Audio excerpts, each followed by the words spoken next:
folks with the Altoona Curve, they got to be pretty excited about a guy like Anthony Solometo. Shows up and throws a couple of gems, and he's on the mound tonight, I believe, as a matter of fact. We'll talk to Jon Mozes about that. Our conversation is brought to you by Marcus & Mack, voted best personal injury law firm in the Best of Indiana County contest. Marcus & Mack, a law firm representing injured people. Guy can pitch, can he?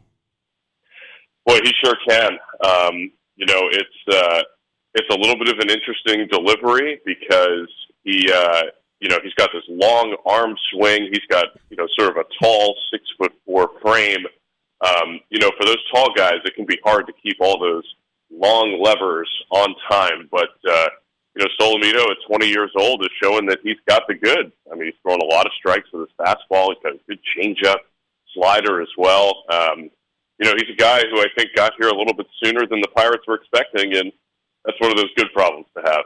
Yeah, and they're going to do everything they possibly can to protect that young arm, especially with that delivery. And you wonder, do they play mad scientist and try to change some things that he's doing to maybe insulate him against injury, or do they just let the guy go out there and throw and watch him and monitor every single pitch, because that's a pretty valuable property that they have.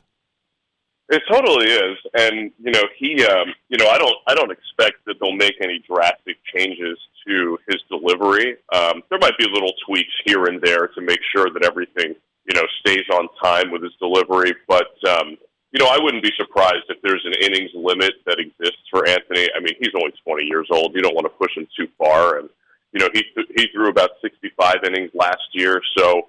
It wouldn't be a surprise if he gets to something like 100 or 110 innings total for the season, and then they call it a year for him, because you want to be cognizant of not putting too many innings on a guy year over year. So, look, I mean, we'll enjoy it while we've got it. I expect he'll be at the front of Altoona's rotation for the second half of this year. Yeah, I was really interested to watch how a guy at 20 years of age that hasn't played a whole lot of baseball changes speed so well and disguises so well. He really knows what he's doing out there. Yeah, I mean, I think that's one reason that Anthony earned this promotion to Double-A, is that he's shown a maturity beyond his years, and just as you're talking about, he's got a feel for how to pitch. Changing speeds, as you said, changeup and slider to both sides of the plate, and it's a good fastball. So. There's the tools there to be a pretty successful major leaguer for a long time.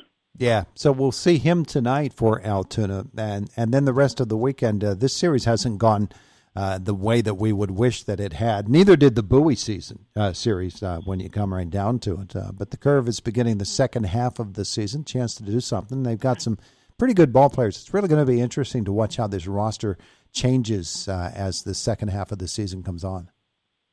Yeah, rotation got shuffled around a little bit. Anthony's actually going to pitch tomorrow night without an off day in the next week. Of course, we'll play Monday afternoon here in Harrisburg, and then Tuesday night for July 4th at PNG Field. So I think without that off day, they wanted to try to line things up for coming out of the All-Star break as well, to maximize the number of starts that they'll get out of Solometo and Sullivan and Shortridge, and sort of keep those guys on their standard 5-day turn. But this is an interesting team. It's funny. I was talking about this with one of the guys in our clubhouse staff, Kenny, and he was just saying, "Look, the second half team is here. They got here a little early, even though the calendar and the schedule actually flipped to the second half last week. New guys are in. Abraham Gutierrez." We just got Grant Ford from Greensboro, Anthony Solometo. We've got what feels like a whole track of new guys coming up here from Greensboro, and we'll see how much change continues here. I don't think we're that far away from a Leo Figueroa promotion to AAA. He's been playing great the last couple of weeks defensively. He's looked really good and had his second multi-homer game of the season in the first game of this series at Harrisburg. Yeah, those guys coming up from Greensboro as well must feel pretty good to them to walk into the locker room and see familiar faces too, including their manager.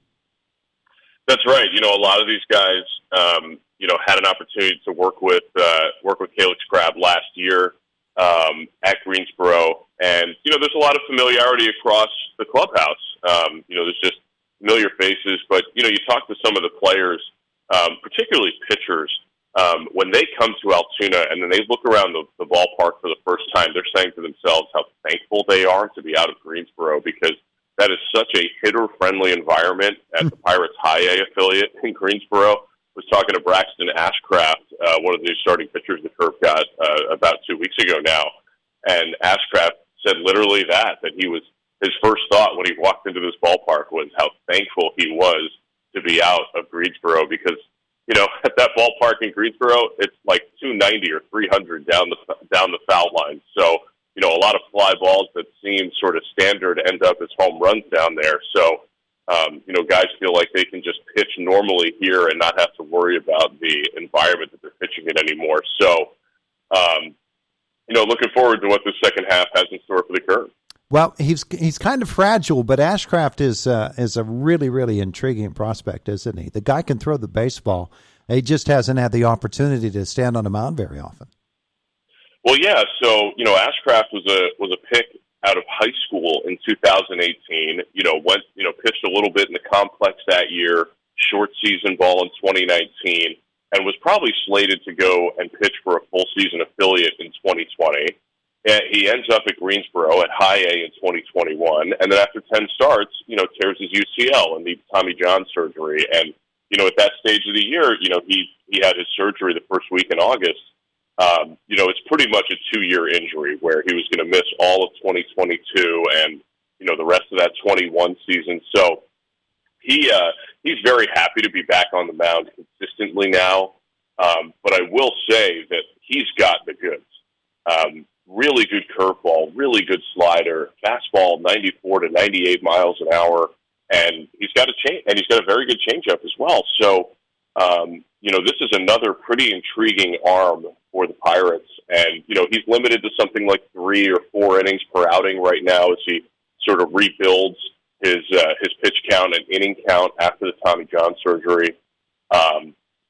But I look forward to seeing him without any reins on him, and they can just sort of let him go to start next season, because he could be a guy that flies out of Altoona early in the season next year. Yeah, he's somebody to really watch. All right, so we've talked a little bit of players. We've talked a little bit of Curve baseball as a whole. Let's talk about next week, because it is really a big time when the team gets back to Altoona, isn't it? You've got a lot planned. Yeah, look, July 4th is coming up on Tuesday. We're expecting probably our largest crowd of the year. So if you have tickets already, we encourage you to arrive early and have some patience on the way out after that fireworks show, because there's going to be a lot of people trying to leave the parking garage at the same time. But be sure to come back as the week goes on, because we've got a couple of great 25th anniversary giveaways coming up on Thursday, July 6th. We're going to give away our MVP card set. So this is a baseball card set of the team MVP for every year in Altoona Curve franchise history. So, some of those stars from way back in the day, Starling Marte, Elias Diaz, Adam Heisdu, guys that took home that award in the last couple of years. That's in a baseball card set. That's Thursday night, July the 6th. And then we're giving away a 25th season ring on Friday, July 7th. Another 6 o'clock game. This is a great way to celebrate 25 years of Curve baseball. And I've held the ring. I saw that. It's pretty heavy. It's great. It's like a real ring. It's, a little bit akin to a championship ring.